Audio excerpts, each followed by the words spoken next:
Welcome back to Story Time with Chris James. It's been a while. I got busy and was unable to record a continuing misadventure of Pam Bogus. So let's get going right where I left off last time. With a full tank of coffee and some bread forced on her by Paula, Pam drove over to pick up Sarah, she had promised to spend the day with. They would look into this unofficial request together. The city went out of their way to not acknowledge the bogus anomalous group, while at the same time even the chief of police used their services. He always wore a mask while at the bag office, so nobody would recognize him or his uniform. Pam spotted the bulldozer still parked in the street in front of the old house. The truck with the trailer that had delivered it was still parked at the curb as well. She had to park way down the block and walk to the front yard. The house looked old and uninviting, just like the bag office, only without the ghosts. Sarah was excited, as only a teenager could be. This is so cool.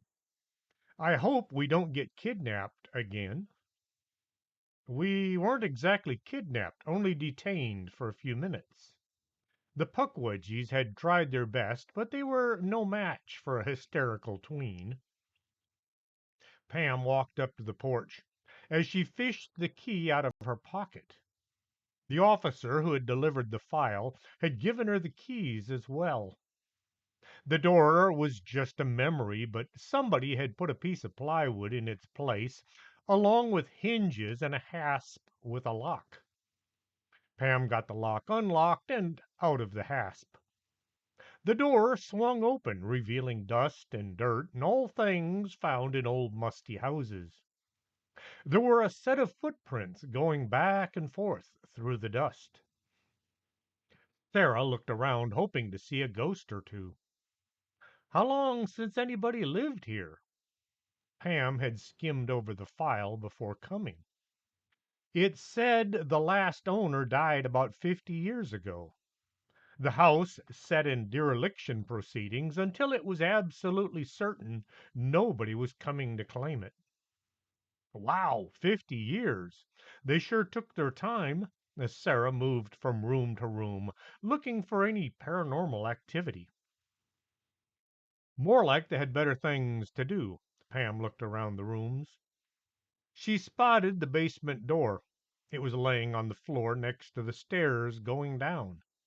It looked as if it had been ripped from its hinges. The fun started down there. She pointed her flashlight into the dark.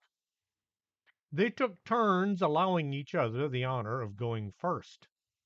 Pam figured the way Sarah fought, she was the natural to send down into the unknown.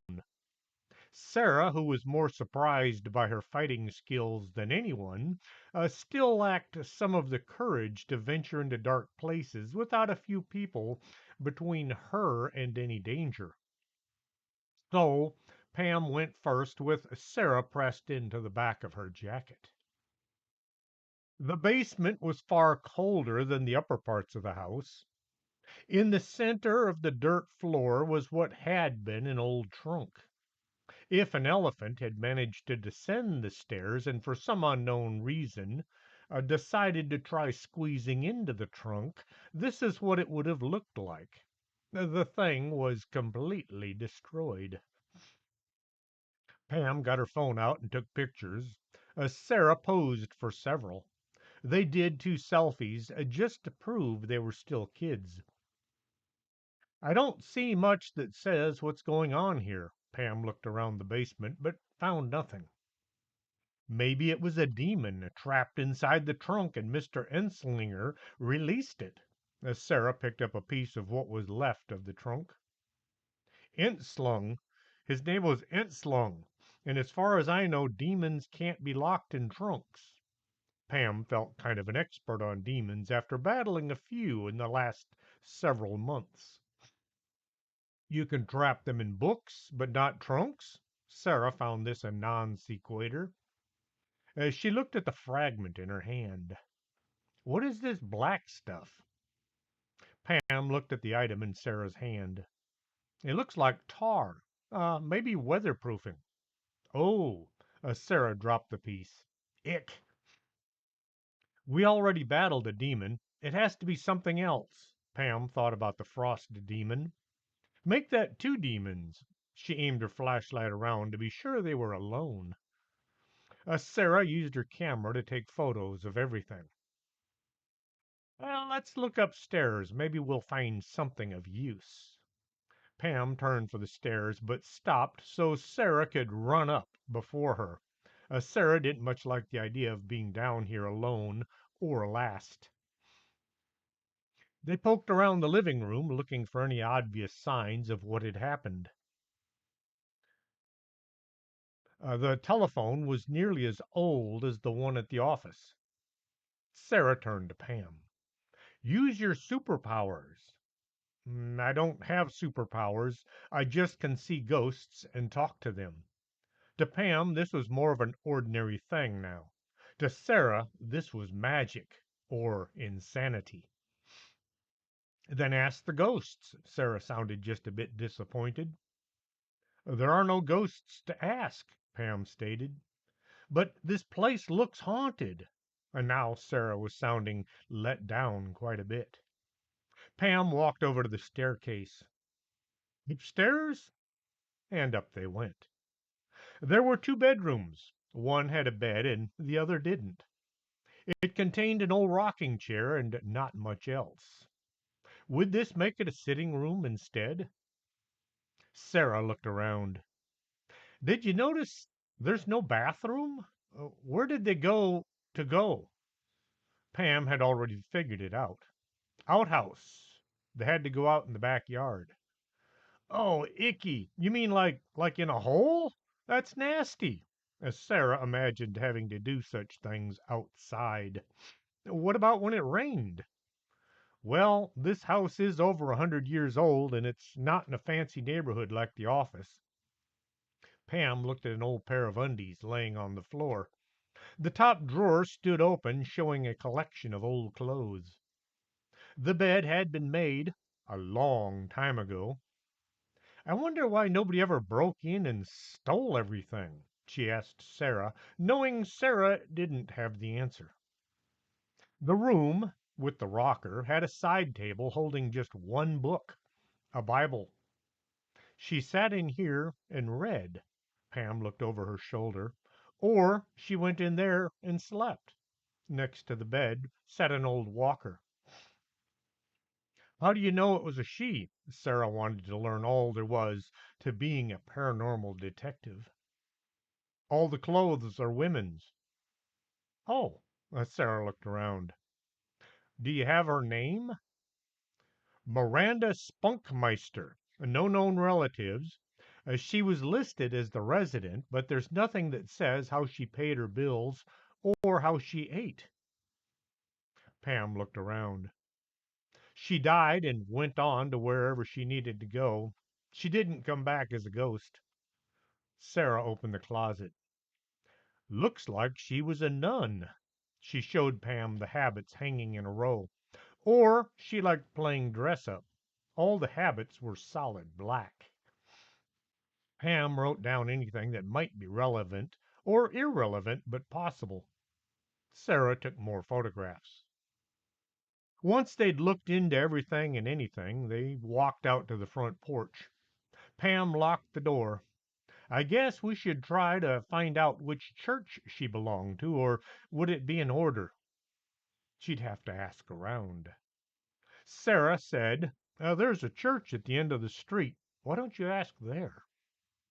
Pam looked down the street at the old wooden building and think they're open? It's Saturday. Let's go by and ask. Sarah walked to Pam's truck and jumped in. The church parking lot had one car parked in it. Pam took a shot and pulled in. If nothing else, we can come back next Monday. They went to the door of the office. Pam wondered if she should knock or just walk in. It was a business office, but it wasn't the church her or her folks went to. Sarah reached over and pulled the door open. Hello? Anybody home? She asked the empty room. A woman poked her head around the corner. Yes? How might I help you kids? Pam considered doing the whole investigator ID thing, but Sarah beat her to it. We were just down the street at the old house and found a bunch of habits in the closet, so we came by to ask about the old lady who lived there. The look on the woman's face didn't say go away, so Pam jumped in. Her name was Miranda Spunkmeister, but we think she might have been a nun. So maybe she went by a different name. Pam had heard about this name thing somewhere. Well, I was just doing some last minute paperwork for father, but then who did you say she was? The woman waved the two girls to follow her to the back office. The room was tiny and needed some paint, but it was still had that cheerful person works here look. I've been here for 40 years and I don't recall any spunkmeister or any nuns living nearby. Oh, it would have been 50 years or more. Pam took a seat on the folding metal chair. Let me have a look at the records. The name on the door had said Miss Hacky-Sack. Mrs. Hacky-Sack pulled a cardboard file box out from the corner. We keep all of our old records down here. She flipped through a few folders. Nope, no Spunkmeister listed as a parishioner. Let me check for nuns living nearby. She flipped over some pages. No, I don't see any nuns who lived on this street either. They all lived in the convent over on Convent Street. Pam wondered. She had a few habits in her closet. Sarah pulled her camera out and scrolled through the photos. Like this, she held up the view screen. That's odd. Here we have the Sisters of Mercy.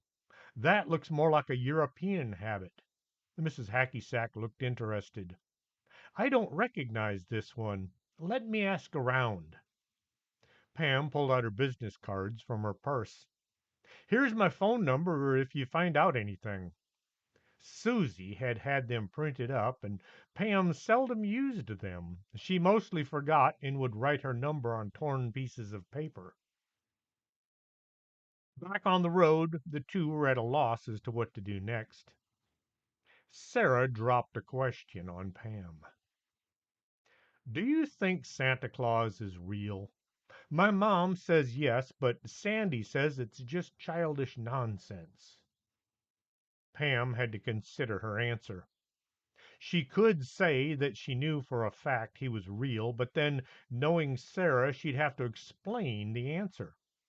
If she said no, she would be lying to her minion. I think he exists in our hearts, as well as the hearts of those who dress up and pretend to be him. You should be a politician. Your answer could mean anything I misinterpret it to mean. Sarah gave her a look. Okay, let me put it this way. I believe he's real.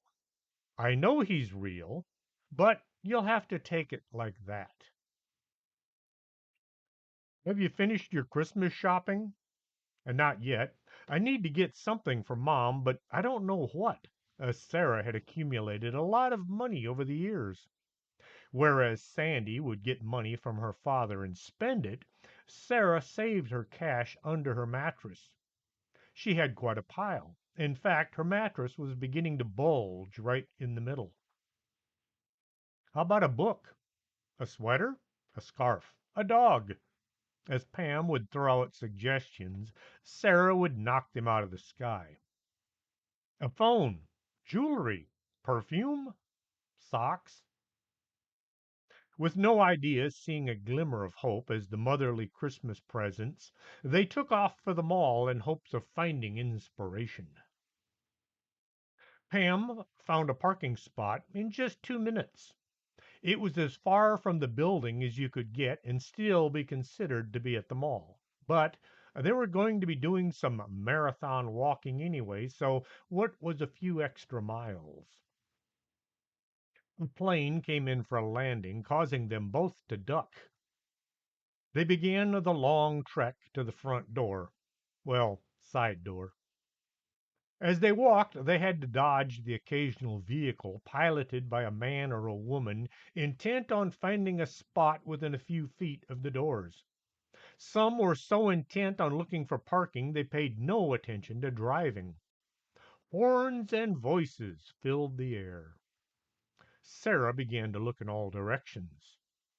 Pam had to ask, "What's up?" "It's just that every time we've come here, something has tried to eat us." "Yes, but what are the odds of this happening 3 times in a row?" Now Pam was looking around, trying to spot any threats. As they were almost to the doors, a woman came backing out of a spot right in front of them. Pam grabbed Sarah and pulled her back as 3 cars tried to invade the spot at the one time. Horns and fists filled the air. Such language! Pam thought about putting her hands over her ears, or better, over Sarah's ears.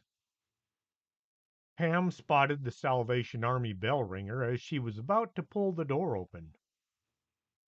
"Mr. Slam Chunks, what are you doing here?" She looked at the former used car salesman turned Salvation Army volunteer. "Ah, Miss Bogus, my favorite person on earth." He said that to just about everyone. The favorite person part, not the Miss Bogus part. "I just wanted to make up for all the bad things I did over the years." Pam reached into her purse for $1. "Oh, no, let me get that for you." He pulled a 10 out of his pocket and shoved it into the money slot. "Here, let me get the door, too." He ran ahead and opened the door for the 2 girls. Pam thanked him, but Sarah just gave him a look. "I've seen him someplace before." Pam pointed to the core near the athletic store. Overdressed guy holding little girl out to a monster." "That was him? Wow, that monster did good work." Sarah looked at the corner as if trying to spot any residue left by the giant onion. "Nope. You're going to have to go back and read Unhappy Halloween if you want to know what that's all about." She could just make out the little girl-sized smear on the glass of the store. The saliva had adhered to the glass like glue. They began their quest. They looked in all the stores trying to think of an appropriate mother-type gift. Pam was there to help Sarah find something for her mother, but then realized she needed something for Paula as well. How much are you planning on spending?" Pam asked her minion. "I'm thinking somewhere between 50 and $1,000. Pam had to catch her breath. "Why not keep it under 100? If you spend too much, you'll make Sandy feel bad." "And you'll make me feel bad, too." The mall Santa was sitting by the fountain. As Pam walked by, he looked around and then he smiled and waved at Pam. He quickly turned back to the kids lined up and acted as if nothing had just happened. Pam just stared at him as they walked by. They strolled along looking at all the stores and mostly looking at people shopping. Some were enjoying the season, while others looked as if they were purchasing for the end of the world. Pam spotted a ghost drifting along in the crowd.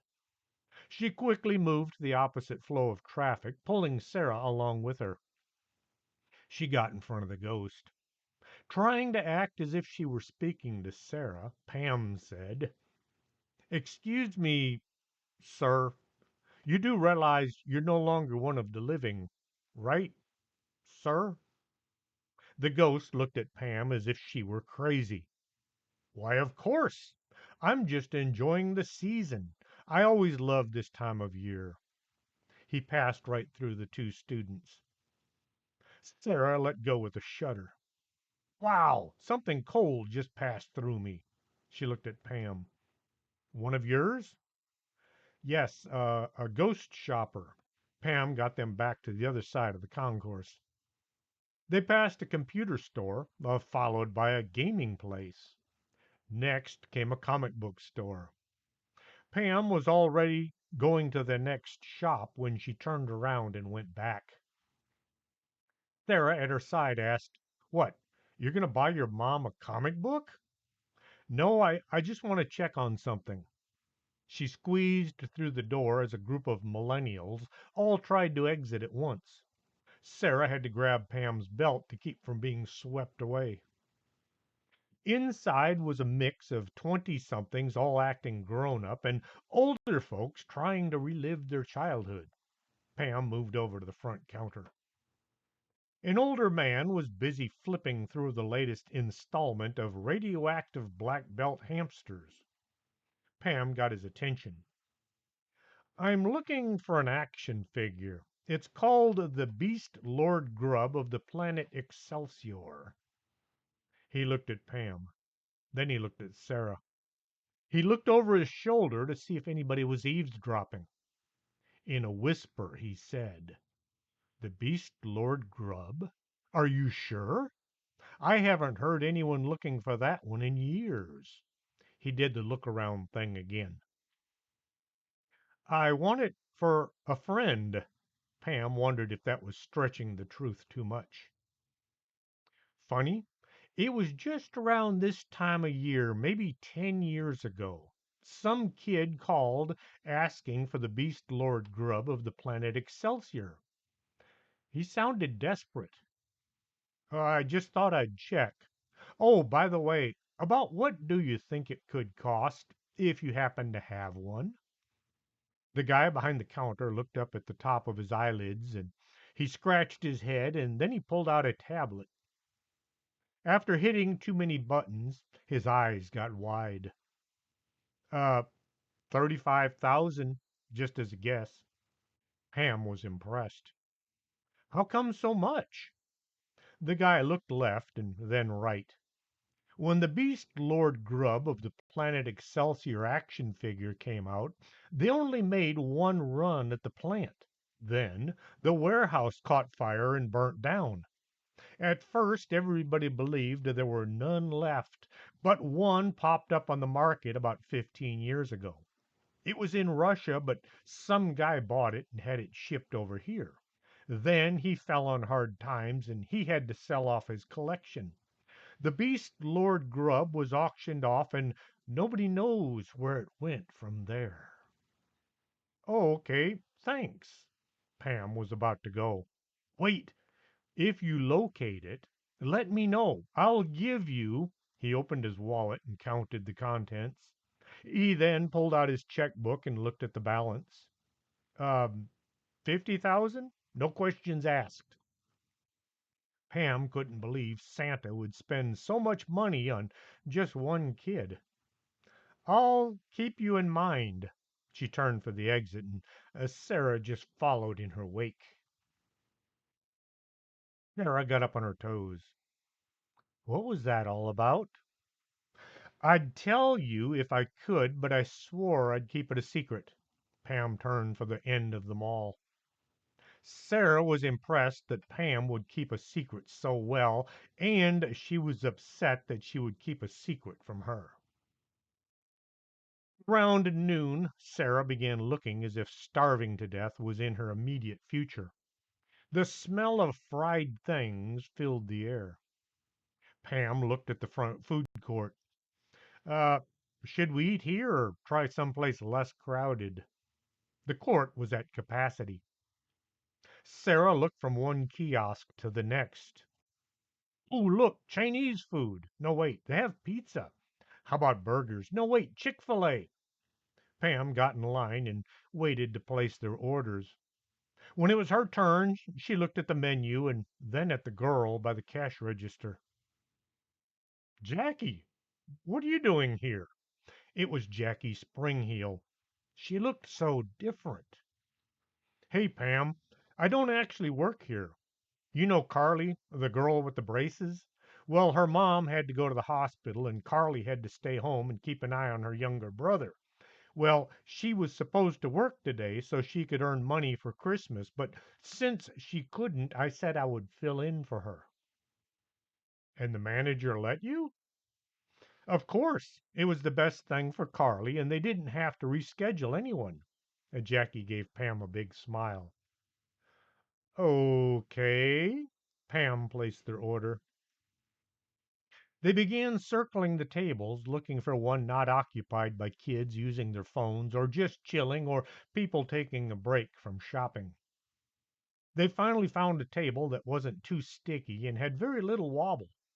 Sarah's chair did sway a lot, and she made the most of it, acting as if it were a rocking chair with very short runners. She bounced around so much she had to concentrate to get her waffle fries in her mouth. Soon she had ketchup on both cheeks and her nose. As they sat there eating, Pam saw a second Santa. As he walked by, he winked at Pam. Pam gave him a wave. Sarah diligently gathered up their trash, as well as the trash left on the neighbor's table, and deposited it in an overstuffed trash can. She had to push hard to get the mess down enough so it wouldn't wind up on the floor. Her hand came away sticky and covered with something she didn't recognize. The napkin holder was conveniently empty. Somebody screamed, followed by an explosion. Pam looked up as the crowd in front of her quickly became an empty space. All the shoppers had vanished from view, leaving behind one crazed looking man. The man was wearing a baseball cap with what looked like a badge patch on it. His face was smeared with camel paint. The white t shirt was smudged and it needed a trip through the washer. His pants looked like part of a uniform. One knee was torn. He looked as if he wanted to kill somebody, and he'd brought a shotgun. The ceiling over his head had a huge hole in it. Pam looked at the man. Sarah, why don't you see what's on the other side of that counter? She kind of pointed towards one of the food kiosks. And while you're at it, maybe you could call 911. Sarah ran over to the suggested counter, jumped up and over it. Now what? Stay there and call an ambulance if I need one. Pam looked at the man in front of her. You look like a police officer, only slightly out of uniform. The man looked at her and kind of aimed the shotgun in her direction. Doing Christmas shopping and didn't have time to go home and change? She guessed she had guessed correctly. The man let out an evil chuckle. The shotgun wavered a bit, as if he pointed as if he wanted to point it at this inquisitive girl, but it refused to cooperate. Pam got busy staying away from the noisy end of the weapon. She moved to the left, hoping this was what Mr. Armstrong had told her. When looking down the barrel of a gun, move to the perp's right. It's far harder for them to track you to their right, unless they're left-handed. She wasn't too sure what this meant, but she did her best to stay out of the line of fire. The shotgun just kind of followed in her general direction. Sarah came into view. She was not cowering behind the food counter as instructed. Instead, the tween was standing directly behind the shotgun wielding man with a pan full of some kind of fried food. Pam tried to not give her minion away by staring at her. She tried looking at the guy with the shotgun instead. She tried looking at the shotgun itself. She kept being drawn back to what Sarah was doing. Sarah was squatting down, rubbing food on the floor as she was dripping from the pan. As Pam would turn, the shotgun would follow. Then the man would turn just enough, and Sarah would move to the next part of her unknown art project. Pam soon found she had gone in a complete circle. She was back by the table where her and Sarah had used. Her purse was still hanging from the back of the chair. Sarah stood up and announced, There, he's trapped. We can turn him over to the boys in blue once they get here. Pam looked down at the crude pentagram, marked out in fried chicken and pork. Uh, what are you talking about? It's salt. Sodium, right? MSG? It's full of salt, so I used it to make a salt pentagram. The look on Pam's face showed her Pam was not getting it. Chinese food has a lot of MSG in it, so therefore it's full of salt. She took a bow. The shotgun man took one step forward. Pam, towards the shotgun man took one step towards Pam, and his foot bounced off an invisible barrier. "Ah," he yelled. "Ha ha, you're trapped now." She did a little just trap the demon dance. He still has a loaded shotgun. Pam moved quickly to the left as the shotgun yelled boom, taking out a table. Pam's ears felt as if somebody had packed cotton into them. She ran to the left once more, avoiding the double-aught buck, which took out the trash can. Partially eaten hamburgers and chicken flew in all directions. Soda leaked out all across the floor. She desperately looked around for her minion. "Sarah, where are you?" Pam was now running in a circle as the shotgun took out targets just behind her. Her ears were so violated by the blast she didn't notice the dull clicking from the weapon. The man worked the slide and tried once more. Click. He worked the slide as if maybe once more would do the trick. Click. He threw the shotgun at Pam in an act of frustration. "Freeze! Police! Drop Oh, never mind. Hands in the air!" The four men, all dressed in black uniforms, were advancing into the food court. They each had an M4 with lots of extra gadgets mounted in dangerous positions along the barrel. Pam saw four red dots appear on the man's shirt. "He's trapped. He can't go anywhere. He's standing in the middle of a pentagram." She pointed at the greasy image smeared on the floor at his feet. All four members of the SWAT unit looked at the shape on the floor. Then they all looked at Pam. "Are you bogus?" the guy who looked to be in charge asked. "Yes, sir." "Dang it." He pulled a mic from his lapel. "Lieutenant, it's one of those scenes." "Over." The SWAT members all moved back away from where Pam was standing. Lieutenant Slot walked over to where Pam and Sarah were sitting. The four SWAT members were all standing on the other side of the food court, keeping an unfriendly eye on both Pam and the former shotgun wielding man. He took a seat across from the two girls. "I was praying I wouldn't see you for the next few years, but here you are." He was well known for his lack of tact. Pam just fiddled with her empty cup, so she had something to do with her hands. Sarah didn't much care for the detective's attitude. "She did all the work for you, and this is how you act? Shame on you. Santa will probably put coal and gunk in your stockings." She crossed her arms and turned away from him. The lieutenant looked from Sarah to Pam. "I see you have an underling." He looked at the man standing in the pentagram. "Turns out he's one of ours. Officer Gritz went missing late last night after him and his partner brought in Enslung, Blog City Housing Authority."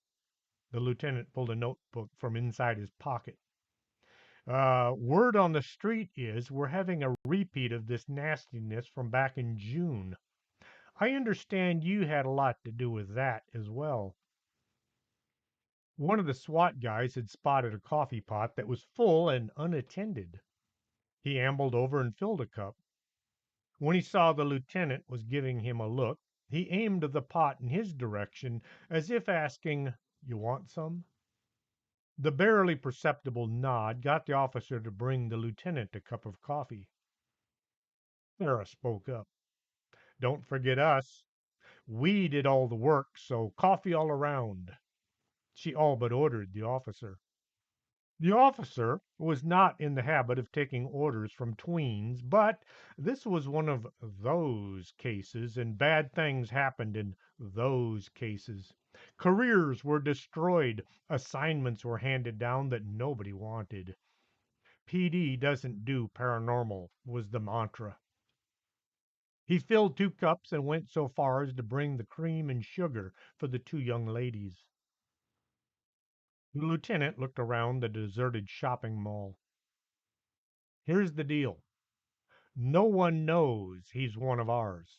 He indicated the man standing in the pentagram.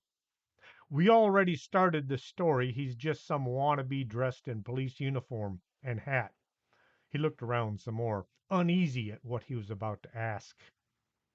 There's no reason to tell anyone who he actually is, right? Pam immediately spoke up. No, sir, I have no idea who he was or is. Sarah wasn't quite so quick to agree. So, what's in it for us? She gave the detective a sly look. No traffic citations or parking tickets for a year. 5 years. Ha ha, I don't drive yet. Sarah thought this sounded like a lame offer. Detective Slot thought hard.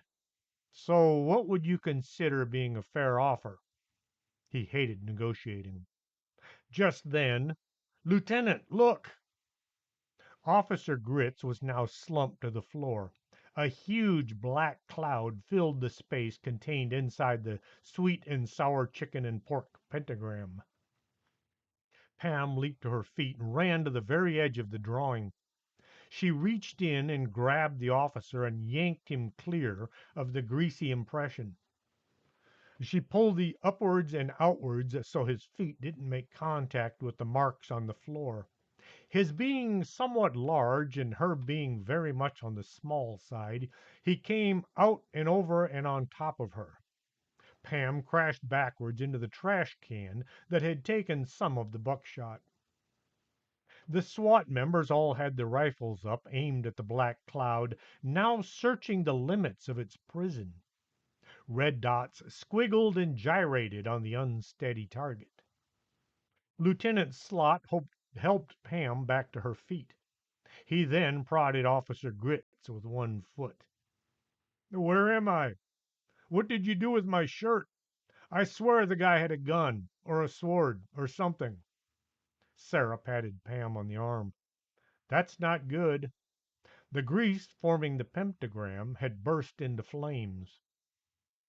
The trap was quickly burning away to nothing. The tile, instead of burning into a permanent image of confinement, just bubbled up and turned to goo. As soon as there was a gap in the containment image, the black cloud slipped through and rocketed up towards the ceiling. It vanished into an air duct. Red dots lit up the tiles around the vent. Dang it, that thing has escaped, and now we'll have to track it down again. The lieutenant looked at Pam and then Sarah. Look, kid, we owe you. We owe you a big one. When you figure out what you want, just give me a call. He handed Sarah his card. Right. Somebody get Officer Grits out of here. Remember, he's with us. The SWAT team got the off duty officer into what looked like a uniform and hustled him away. How are you going to explain all of this to the press? Pam looked around at the destruction around her. Christmas excitement. Get rid of these tables and the trash cans with bullet holes in them. He said this to a uniform who had come in to take the place of the SWAT team. After a few minutes, you couldn't tell anything had happened. Well, except for the scorch marks on the floor. Sarah went and got a pan and set it down next to the burn. Now it looks like a cooking accident. This might not have made sense if they were anywhere but here. The ceiling tiles were removed and somebody was sent up onto the roof to see about the hole. He turned to Pam just before leaving. Miss Bogus, would you mind staying away from the mall? Every time you come here, something weird happens. His look said this was more than a suggestion. I was just thinking the same thing. Pam led Sarah out to the parking lot. Let's go see what Susie is doing at the office. Pam noticed that there were lots of parking spots now that the mall had been emptied. Pam walked up the stairs to the porch. The Civil War soldier was still picking out Christmas tunes on his banjo. Sarah waved in his general direction only after Pam had said hello. Susie was sitting at the counter. She had piles of index cards out, sorting and writing in all the information contained in the massive library. Pam wished Eddie was around to make some coffee. She knew how to shove grounds into a basket and pour hot water over them, but it never came out anything like his creations. Sarah sat down at the bar, and immediately Prince Wapo came over and sat on her. He hung down all around. She began to pet him, which got him to try to squeeze his mass onto her small lap some more. He outweighed her by a few pounds. Elf, that had been on the shelf behind the coffee bar, was now sitting on top of the first bookshelf. Susie looked up at it. That thing bothers me. It was behind the bar earlier, and I didn't touch it. She flipped the page in her notebook and wrote down the next entry. It looks as if you're finally finished. Pam looked at the few remaining piles of books. Oh no, I still have to fill in all the cards for the file system and cross reference everything. If I stay all weekend, I might finish up by the first or second. Don't rush. We got along fine all of these years. Pam thought back to her first time here, way back 7 months ago. Well, they did anyway. Somebody called from the front desk. Anyone here? The voice sounded old and worn. Pam walked out to tell this person the staff was all home, but she didn't get a chance. A woman stood at Hildy's desk. She was trying to compete with Hortense in having the most black items on her costume. And she looked like a witch. The hat was pointy and black. Her skin had just a bit of a green tinge. Kind of like Pam had a week after Halloween when she discovered the face paint was actually stain. Her nose was the proper amount of pointy. The dress the woman had on was, well, witch looking. It hung to her knees. She had on orange and black striped stockings and pink running shoes. She held an old staff in one hand, and it looked like it was taking the place of a broom. Pam looked at this woman and wished her witch's costume had looked this real. Yes, ma'am. Can I help you? Paula, Pam's mother, had said, always be polite to your elders. You'll be old and crazy some day, too. The old witch looked at Pam and cackled. It's more like, can I help you? She swung the staff around a bit as if trying to sweep the floor. Um, all of our operatives are off today. If you want to come back Monday, oh, I don't need a healing, and I'm not in the market for fortune telling. The witch looked around the room as if looking for something. She cleared her throat. When this didn't elicit a response, she pointed at the hall behind Hildy's desk. Okay, how about we move to my office and you can tell me what it is you want? Pam wondered how this woman knew where her office was. It wasn't really her office. It was formerly the dining room. Then it was used as storage for old files until Susie had sorted out all the trash and sent a vast majority off to the recycling center or the trash. Then Madame Dingus had taken the dining room as her own office, only to relinquish it after having an attitude adjustment compliments of the giant onion. Since Pam's office was now an open drop into the basement, Pam was using the dining room when she needed a private place to work, which wasn't very often. Pam took a seat at the giant table and waited as the witch sorted out her long, frilly dress and got one of the chairs under her. The staff was leaning against the table's edge. So you said something about helping us? Pam wished she had something to do with her hands other than fidget. Yes, more cackling. I am currently in need of a new office space. My last one was torn down by the city. Something to do with not paying taxes for a few years. She made a nasty growling sound. I understand you have office space available for a percentage of the profits. Pam caught on. Ah, you wish to come to the bogus anomalous group as staff. Pam grabbed a napkin from the holder and tried writing on it. I'll need your name, last residence, and one or two references. My name, huh? I don't suppose I could use a nom de plume, could I? Well, yes, if you're working as a writer. Pam scratched her head. How about what you go by when working as a witch? What makes you think I'm a witch? The old woman looked either mad or playful. Pam felt appalled. Oh, sorry, it's just that you dress like and, well, you look like a witch. The old lady let go with a laugh. Okay, you got me. I'm a witch. My name is Tinker Bell Snowflake. This last was barely audible. Pam wasn't too sure she had heard correctly. Did you say Tinker Bell? She looked down at her notes, which were mostly just a blur. Snowflake? You see, my mom was a bit of a hippie, and she thought it sounded groovy at the time. The old witch, who was not so old looking any more, looked around as if hoping nobody had overheard her. She wanted me to be an herbalist. Tinker Bell Snowflake doesn't sound like much of a witch's name. Maybe a fairy, but not a witch. Pam began to suspect this old lady wasn't as old as she was acting. See, that's why I wanted to use a nom de plume. The witch pulled her shawl tighter as if sudden chill had snuck up on her. It's a stupid name. Pam just sat there staring. How about I call myself Cassandra Blavatsky? That sounds like a witch's name. Ah, we already have a Cassandra Blavatsky. She's the best energy healer in the state. She has a certificate that says so.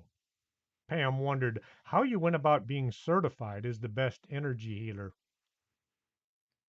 How about I just call myself the Madam? Sorry, that one's already taken as well. Pam rolled her eyes up and examined the tops of her eyelids. The Bell Witch. Snowstorm. Blizzard. How about we call you Bell Blizzard, Witch Extraordinaire? Hmm. I like the Bell Blizzard part, but the extraordinaire is a bit pretentious. Okay, Bell Blizzard it is. Pam wrote this down. So, Miss Blizzard, what is it you do? I mix potions and I cast spells, just like any good witch. She adjusted her shawl once more as if it were getting hot. I can cast a love spell or make you remember something that never happened. She looked around the room as if admiring the decor. And what would be the benefit for the bag having you working here? Pam had read that somewhere. It's very anomalous, you know. She pulled an apple from her unknown pocket. Apple? Uh, no thanks. Ah, too many movies, huh? The witch laughed at her own joke, and the apple vanished in a puff of smoke. Pam thought about the available office space. We have one room on the third floor right now, and we could find you a spot in the basement, maybe.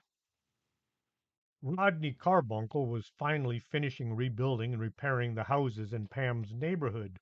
Now the construction in the basement was back on track. Is it dark? Yes, there aren't very many lights down there yet. Is it nasty? No, not since the giant man-eating worm was dispatched. Spider webs? Not many, but there's a lot of room. Pam thought about it. Let me just show you what we have. She opened the door, and Sarah nearly fell into the room. Oh, hello. I was just coming to let you know, uh, the Susie is just about finished with the G's. Sarah tried to look as if she hadn't been eavesdropping. Sarah, this is this is Miss Blizzard. She'll be working at the bag office. Susie whispered. She looks like a witch. Well, that's because she is. She gonna try and eat me? I doubt it. Pam led the new member down to the basement. Sarah fell in behind to see what was going on. They clomped down the stairs leading 20 feet down under the ground. The stairs were much better now that they had been fixed. Now they were up to code and a lot easier on the legs and feet. Still needed a few more lights, though. Once at the basement, Pam admired the new construction. The walls finally had sheetrock and siding. The doors were in place, giving them 8 new offices, only one of which was currently occupied. A hall ran between the offices, 4 on each side. At the end was a stair leading up to the second floor of the basement, which would be used for all the files they had acquired over the years. Pam was now considering just making rooms into more office space. It's too bright, too modern. Belle looked around with an air of infelicitousness. Infelicitous, not felicitous, or not appropriate, or not well timed. Why do I have to use such a word? Infelicitous. How about over there by the old laundry chute? Pam led her new hire over to where she had unceremoniously been hurled into the basement late one night. See the bag company, the beginning of the series that wasn't going to be a series. Right next to the laundry chute was an old wooden door, which had been the coal room at one time, long ago. Pam pulled it open with an earth shaking groan. The hinges, not her. If you'd like, I can get Grandy to come down and fix it up, bring it up into the modern era. Belle walked in as if entering her palace. Oh, this is perfect. The quiver was completely forgotten from her voice. She admired the thick wads of cobwebs hanging down from the beamed ceiling 10 feet overhead. The floor was dirt and the walls were rough-hewn oak. I'll take it. This is just what a witch needs to cast spells and brew potions. She rubbed her hands together in anticipation of her soon-to-be office space. If you'll get with Hildy Monday and give her your schedule so she can set up your appointments. Schedule? Witches don't have schedules. She did the cackle. Well, you'll have to set one up now. How else are you going to let your clients know when they can come by? Pam knew nothing about witches, but she was learning a lot about running a business. She was taking online classes in her spare time. Spare time amounted to 2 hours a week if she was lucky, mostly her lunch hour at school. And now we'll be holding out money for your taxes. If you get thrown in prison, you're not much use to us. Pam got busy explaining all about their group insurance policy, as well as retirement and vacations. Once more, for those of you who forgot or didn't read the first several books, no one aside from Eddie the barista, Hildy the receptionist, and Grandy the maintenance man actually worked for Pam's uncle, who owns the business, but only 50% of the building. Everyone else is self-employed, but the money they receive for doing whatever it is they did in the paranormal world was paid to the office. From there, the staff all received their pay based on how many hours they worked, as well as how difficult their tasks had been. The office paid their taxes to keep them out of trouble, and their insurance to keep them alive. Maybe this wasn't technically legal, but it worked, and those responsible for enforcing the laws all had good reason to look the other way, including the IRS.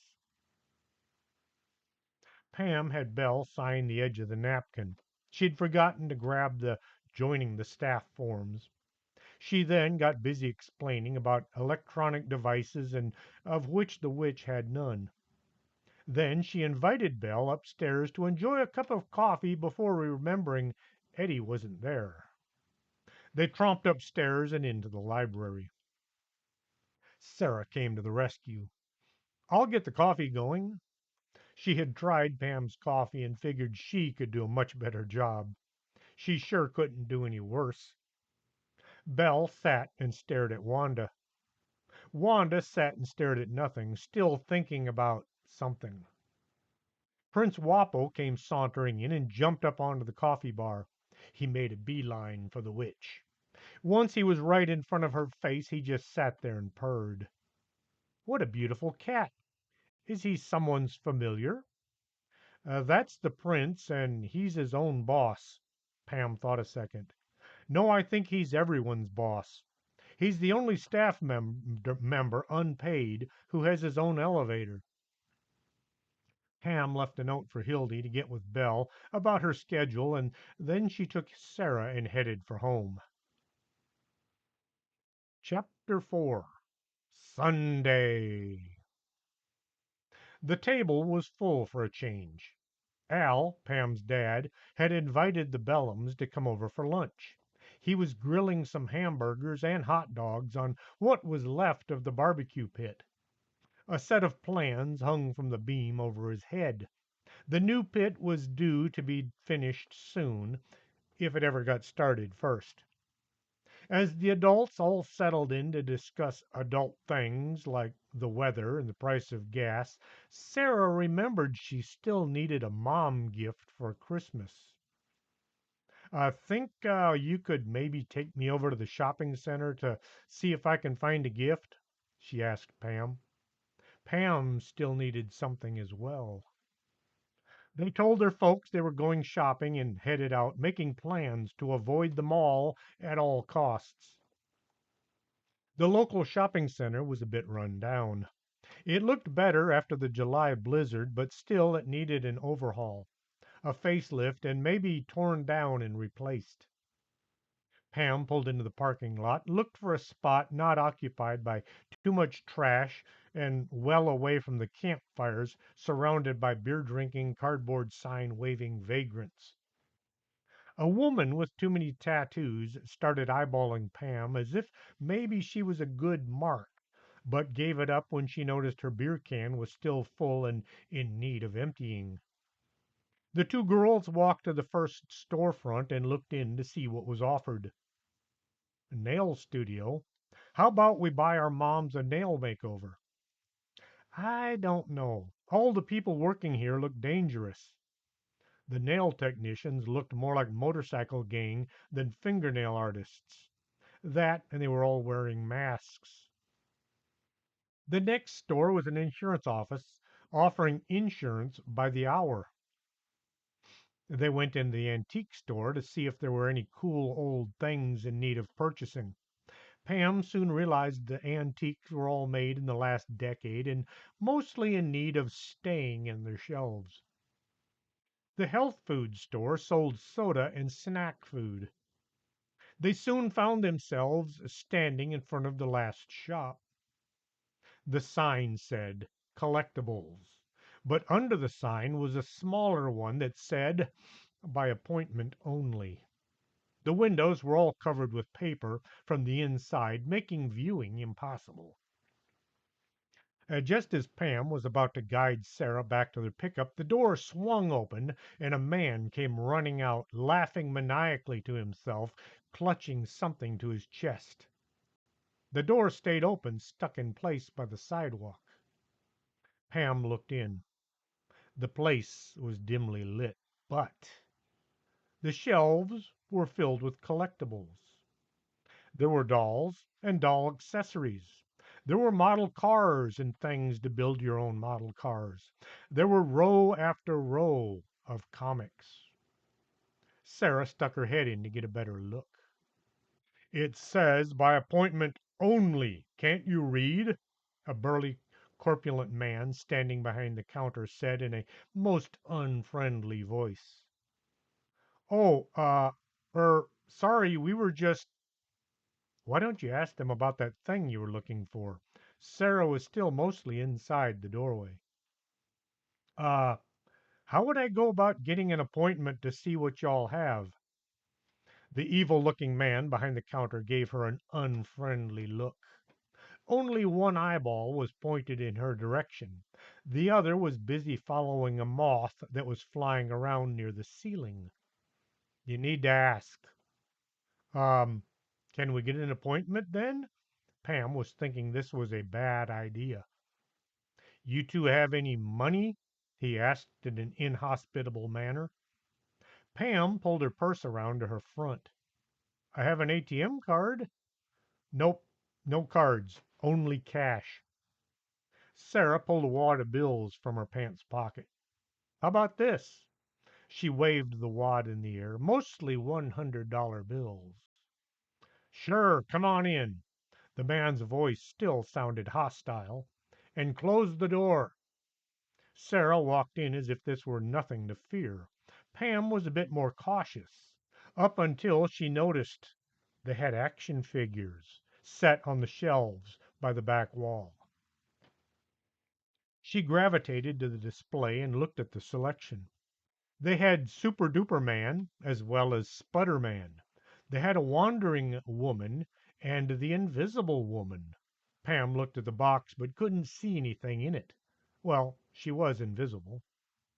Sarah was wandering about trying to think of how she could turn a comic book or an action figure into a motherly Christmas gift. There were other shoppers in the store, but they were each in their own world. Nobody spoke. They drifted from shelf to display to counter, not saying a word and not looking at anybody else in the store. Uh, excuse me, sir, do you happen to have the Lord Grub of the Beast Planet Excelsior action figure?" Pam felt all eyes turn her way. Somebody whispered, "Lord Grub of the Beast Planet Excelsior? Wow." The proprietor looked at Pam as if she had turned into one of the figures on display. "You're looking for the Beast Lord? I haven't ever seen him, let alone had him in my shop." Pam looked around and saw everybody was now staring at her. "I just thought I'd ask, in case." Sarah had wandered around and seen everything offered. "I'm not finding anything. How about you?" Pam just shrugged. "Maybe we should—" Somebody by the front door said, "Horticultural man is such a wimp," in a very loud voice. The guy next to him pushed. "No, he's not. He's the savior of agriculture." And with that, I'm going to end this week's installment. Tune in next time for the exciting misadventures of Pam Bogus and the Bag Company. Until then, this is Chris James for Story Time. And I can't find my curse. There it is.